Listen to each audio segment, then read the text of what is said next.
same thing. The government has become a business mortician. You should have checked the government statistics before you came here. Taxes are going down because of this kind of talk. I'm sorry, but I want you to go and get as annoyed as I am. These people have invested in their machines. If you ask, God, I'm here, sitting. He's been in this industry longer than me. He has a lot of reads. He has invested more than 100 or 200 million.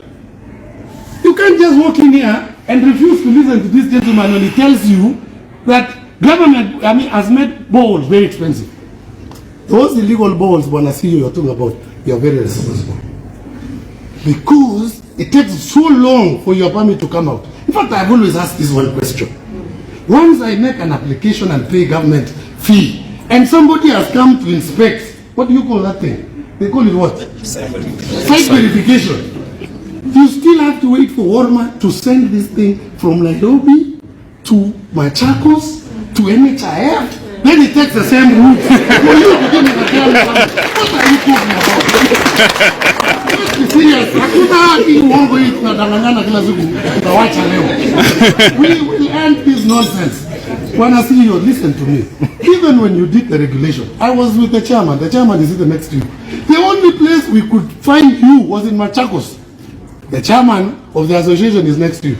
The place we debated that we can only catch the WRA and make our presentation, the nearest was Machakos. Please, CEO, give us some respect. We have invested money in this industry. When he tells you Kenya is a water scarce country, don't talk to us about Copenhagen. They can afford.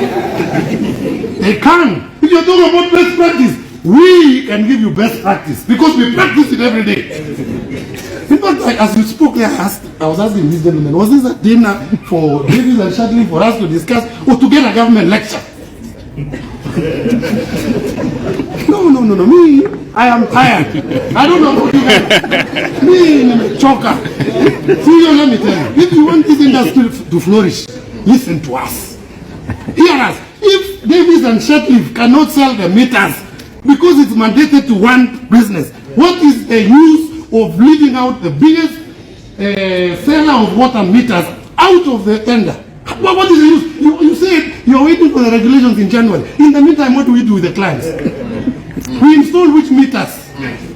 In January, you will require that same client to buy a meter which is at 100,000. Meanwhile, I've installed another one at 40,000 from Davis and Shadley. What will they do with that meter? Listen, compliance should be made easier for your clients.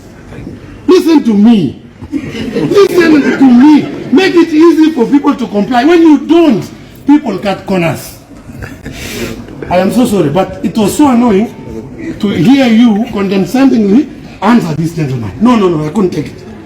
I could not take it for you to tell him water is not expensive when he's practicing every day. And he knows the clients can't afford it. Okay. I know. Wait. I am the last one. Don't worry. I know my clients cannot afford. They don't need to say anything much. What I am telling you is what all these people grapple with every day. But they are afraid of saying it. So somebody has to do it. Somebody has to do it. That person is me. These people are just afraid of saying this. Now, second and last thing. Listen, CEO, let me give you a very simple way of making us comply. Then you can come with all the penalties if you so wish. Number one, please differentiate these boreholes.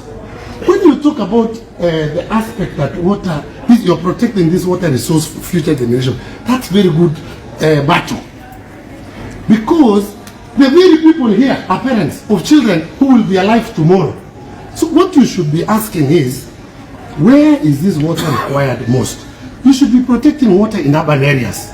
Because, for example, Isili, yes, it's true, there's a bowl just about every other meter. Those places must be protected. Karen, the water has become so deep. And when I am drilling in Migori, or somewhere in Turkana, where the whole village plus constituents is looking forward to this water, you are there telling me to get a permit. Do you know what the Turkanas, do you think they really give a damn whether you have a permit or not? They do not, and you have not experienced it. In fact, I was about to ask you, when I should hear, no offense, but how many boreholes have you drilled? Because you gave us a very perfect lecture. How many boreholes have you personally drilled to talk to us about what to do. Because, for example, I'm just asking. Okay, I think... just one minute only. 1 minute. One last minute, brother. No, just listen. 1 minute, brother. Let's let it be 1 minute. 1 minute. Ask these people. I drill a borehole. You have found one aquifer. You've told me to block it.